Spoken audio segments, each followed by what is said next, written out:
নমস্কার বন্ধুরা, যোজনা হেল্প বাংলা চ্যানেলে আরও একটি নতুন ভিডিওতে আপনাদের সকলকে স্বাগত জানাই। রাজ্যের সরকারি কর্মীদের জন্য রয়েছে বিরাট বড় সুখবর। পুজোর আগেই বেতন ও পেনশন কাঠামোয় পরিবর্তন রয়েছে। বৃদ্ধি পাবে বেতন, মিলবে ও পেনশনে অতিরিক্ত সুবিধা। এই মর্মে নয়া বিজ্ঞপ্তি জারি করল অর্থ দপ্তর। তো কাদের ক্ষেত্রে বৃদ্ধি পাবে বেতন ও মিলবে অতিরিক্ত পেনশনের সুবিধা, নয়া পেনশন কাঠামোয় কী রয়েছে, এই সংক্রান্ত বিস্তারিত জেনে নিন আজকের এই ভিডিও থেকে। তাই ভিডিওটি স্কিপ না করে প্রথম থেকে শেষ পর্যন্ত দেখুন। আর চ্যানেল নতুন হলে অবশ্যই চ্যানেলটি সাবস্ক্রাইব করে নেবেন। পেনশন ব্যবস্থায় বড় বদল আনলো রাজ্য সরকার। পুজোর আগেই সরকারি কর্মীদের জন্য সুখবর। চলতি বছরে শুরু থেকেই নানা দপ্তরের সরকারি কর্মীদের জন্য একের পর এক সুখবর দিয়েছেন মুখ্যমন্ত্রী মমতা বন্দ্যোপাধ্যায়। বেড়েছে অবসরকালীন ভাতা সহ নানা সুবিধা। আর এবার পুজোর আগেই পেনশন ব্যবস্থায় বড় বদল আনলো রাজ্য সরকার। 5ই সেপ্টেম্বর ছিল শিক্ষক দিবস, আর এই শিক্ষক দিবসের দিনেই রাজ্যের শিক্ষকদের জন্য শিক্ষক দিবসই বড় ঘোষণা করলেন শিক্ষামন্ত্রী ব্রাত্য বসু। পেনশন ব্যবস্থায় বড়সড় বদল আসলে কি? বৃহস্পতিবার পশ্চিমবঙ্গের সকল শিক্ষক ও শিক্ষাকর্মীদের অবসর নিয়ে বড় ঘোষণা করেন শিক্ষামন্ত্রী। সুখবর পেয়ে খুশি রাজ্যের শিক্ষকেরা।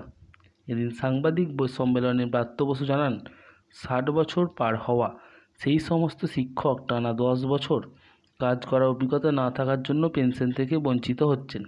এবার থেকে তাদের পেনশনের জন্য আর ছোটাছুটি করতে হবে না। রাজ্য শিক্ষা দপ্তরই তার দায়িত্ব নিয়ে তাদের অবসরকালীন পেনশনের ব্যবস্থা করে দেবে। প্রসঙ্গত, দীর্ঘদিন ধরেই পেনশনের ক্ষেত্রে শিক্ষা দপ্তরের নিজস্ব বিধি রয়েছে, যেখানে বলা আছে 10 বছর নিরবিচ্ছিন্ন চাকরি করার কথা। তবে 9 বছর 6 মাস নিরবচ্ছিন্ন চাকরি করলেও বাকি সময়টা মার্জনার করার কথা বলা হয়েছে। যদিও দেখা যায় সেই বিষয়ে শিক্ষকদের অনেক ঝক্কি পোহাতে হয়। এবার সেই সমস্যা দূর করতেই বড় পদক্ষেপ। শিক্ষামন্ত্রী আরও জানিয়েছেন, ন্যূনতম 10 বছর চাকরি করলে তবেই পেনশন পাওয়া যায়। যদি শিক্ষক 9 বছর 6 মাস চাকরি করে, তাকে পেনশন দেওয়ার ক্ষমতা থাকে শিক্ষা দপ্তরের কাছে। এতদিন সেই ক্ষমতা প্রয়োগ করা না হলেও এবার থেকে 9 বছর 6 মাস চাকরি করলে বাকি কয়েক মাসের জন্য শিক্ষা দপ্তর বিষয়টি খতিয়ে দেখবে এবং উপযুক্ত পদক্ষেপ গ্রহণ করবে।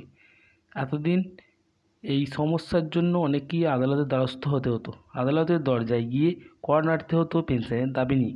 তবে এবার থেকে আর তা হবে না। এক্ষেত্রে 10 বছর থেকে 5 বছর 6 মাস কম অভিজ্ঞতা থাকার জন্য যারা পেনশন পাচ্ছিলেন না, তাদের পেনশনের ব্যবস্থা করে দেবে শিক্ষা দপ্তর। পাশাপাশি শিক্ষক ও পড়ুয়া শিক্ষাকর্মীদের অভাব অভিযোগ শোনা, সেই বিষয়ে উপযুক্ত পদক্ষেপ করার জন্য একটি হোয়াটসঅ্যাপ নম্বর চালু করেছে শিক্ষা দপ্তর। দিনের 24 ঘন্টায় 9088885544 এই যে নাম্বার, এই নাম্বার চালু থাকবে। সারা বছর হোয়াটসঅ্যাপ করে নিজেদের সমস্যার কথা জানানো যাবে এই নম্বরের মাধ্যমে। তো বন্ধুরা, এই ছিল রাজ্য সরকারি কর্মচারীদের জন্য পেনশন ব্যবস্থার নয়া আপডেট। যদি ভিডিওটি ভালো লাগে অবশ্যই চ্যানেলটি সাবস্ক্রাইব করবেন এবং পাশে থাকবেন। ধন্যবাদ।